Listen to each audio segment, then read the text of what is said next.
kaasee hanga dhuma sagantaa keenyatti isin dhageessisna. Akkuma armaan olitti ibsinetti sagantaan keenya kan arraa maatii mana tokko irratti kan xiyyeeffatudha. Kutamaa Raggaasaa akka daanu kanatti isiniif dhiyeessa. Hordofaan afeerraa keenya.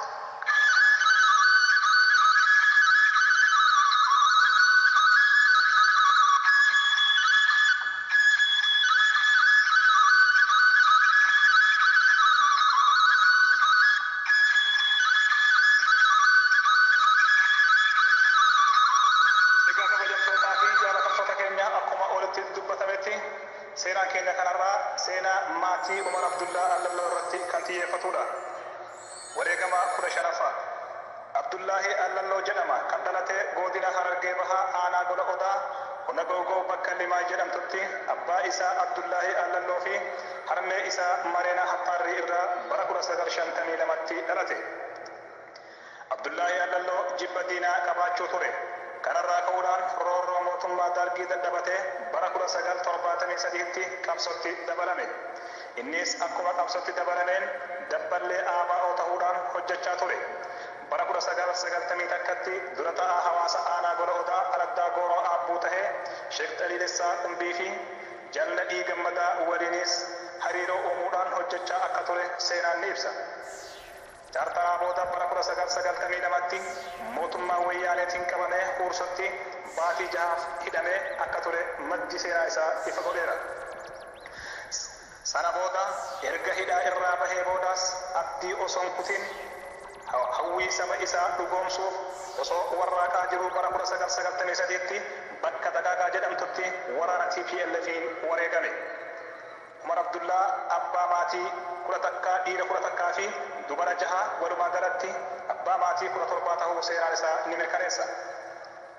Wareegama 16ffaa Dachaa Saraammis yookaan Ahmad Taajii Umar Abdullaahi jedhama. Kan dhalate godina Harargee Bahaa aanaa Gola Odaa Googoo bakka Limaa jedhamtutti. Abbaa isaa Umar Abdullaa fi haadha isaa Dayyibaa Booraa irraa bara 1967tti dhalate.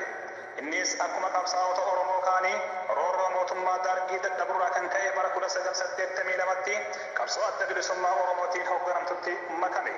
Qabsoo keessatti leenjii waraanaa fudhatee loltummaadhaan waggaa hedduu hojjechaa erga ture booda jaalli kun osuma qabsoo irra jiru bara 1990moota keessa achi buuteen isaa dhabame. Wareegamtuu 17ffaa Dursituu Raammis yookaan Faatumaa Umar Abdullaahi jedhamti. Kan dhalatte godina Harargee Bahaa aanaa Gola Odaa Gooroo Aabbuu bakka jedhamtutti. Abbaa isii Umar Abdullaa fi harmee isii Dayyibaa Booraa irraa bara 1970tti dhalatte.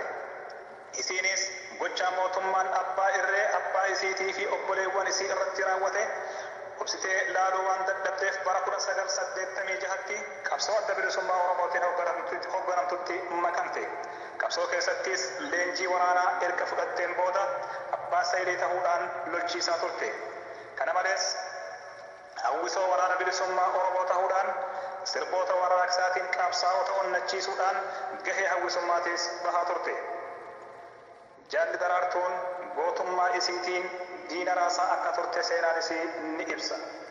Boodarra aanaa Dadar bakka Quufaan Ziq jedhamtutti bara 1997tti eega lolli guddaan waraana TPLF fi WBO jidduutti godhameen waraanni jaalli Dastuuraamisiin hoogganamu 70 ol waraana wayyaanee ajjeesuudhaan hedduu booji'aniiru. Jaalli Dastuunis lola kanarratti waan madooyteef qabamtee harka diinaa seenuu isii erga mirkaneeffatteen booda osoo diinaan hin qabamin ofiitiif of wareegte. Wareegama 18ffaa Caalaa Raammis yookaan Kariimuddiin Umar Abdullaahi jedhama. Kan dhalate godina Harargee Bahaa aanaa Gola Odaa Googoo bakka Coopii Dagaagaa jedhamtutti. Abbaa isaa Umar Abdullaa fi harmee isaa Faatumaa Muhammad Abdii irraa bara 1974tti dhalate. Innis ijoollummaa isarraa kaasee jibbinsa diinaa waan qabuuf roorroo saba isaa obsee laaluu waan dadhabeef finciluudhaan bara 1992tti qabsoo adda bilisummaa Oromootiin hoogganamtutti makame. Achi keessattis leenjii waraanaa akka gaariitti fudhachuudhaan lolaa ture. dirree qabsoo keessattis gootummaa isaatiin beekamtii horate. Boodarra jaalli kun bara 1990moota keessa akkuma qabsaa'ota Oromoo kanneen biroo achi buuteen isaa dhabame. Walumaa galatti maatiin Umar Abdullaahi namoota 4 qabsoo waraana bilisummaa Oromoo keessatti wareegame.